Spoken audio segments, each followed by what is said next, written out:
Sistem reproduksi pada pria dan spermatogenesis.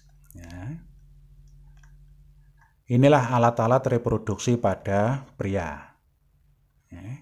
Ada alat kelamin luar, ada alat kelamin dalam. Ya.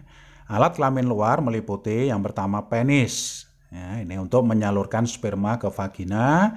Yang kedua skrotum. Skrotum itu kantong testis yang fungsinya untuk pelindung, juga untuk mengatur suhu testis. Yang ketiga lubang uretra, yaitu lubang pada ujung penis. Ya. Kemudian alat kelamin dalam, ya, ini meliputi testis, ini fungsinya untuk menghasilkan hormon testosteron dan sperma. Ya, juga untuk menghasilkan sperma, untuk menghasilkan hormon testosteron dan menghasilkan sperma.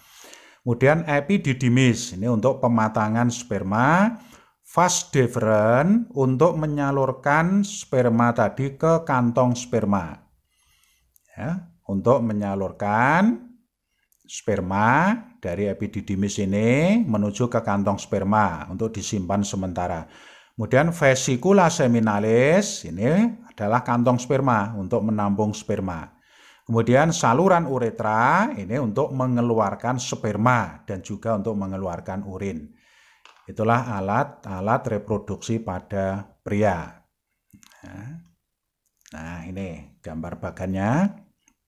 Alat reproduksi pada pria. Ya.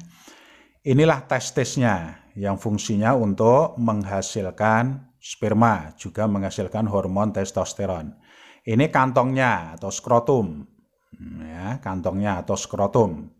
Fungsinya ini untuk mengatur suhu testis supaya testis bisa menghasilkan sperma dengan baik. Kemudian ini epididymis.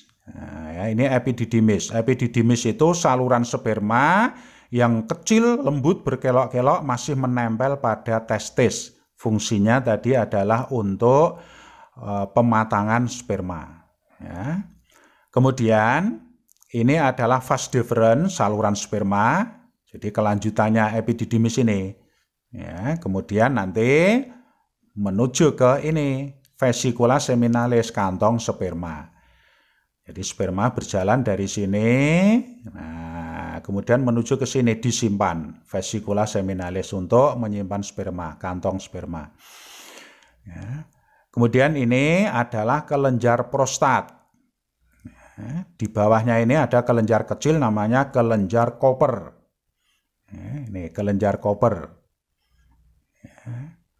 Kemudian ini adalah kantong kemih. Nah, ini kantong kemih. Ini tadi vas deferens, ya, saluran sperma menuju ke kantong sperma. Kemudian nanti sperma dari sini, ya, akan keluar, ya, lewat ini.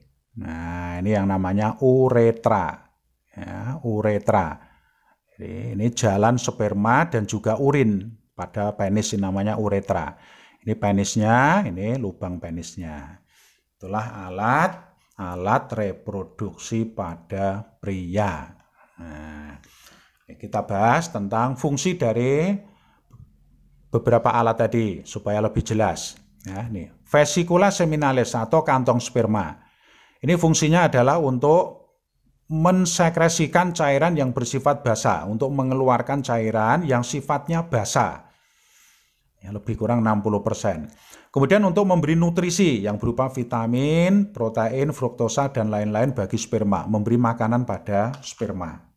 Ya. Kemudian kelenjar prostat, ini kelenjar prostat. Ya.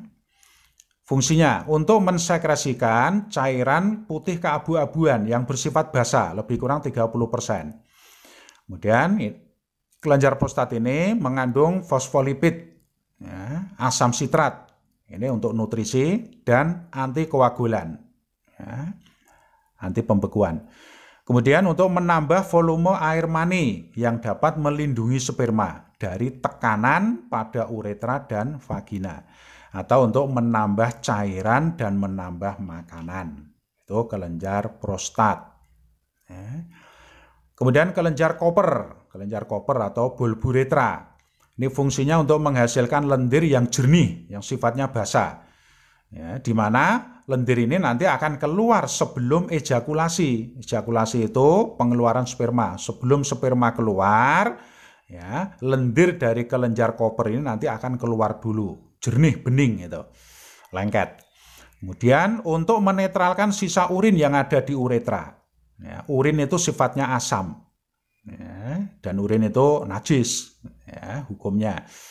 Maka sebelum sperma keluar, nanti sisa-sisa urin di uretra itu akan dinetralkan dulu, dibersihkan dulu oleh cairan dari kelenjar koper ini.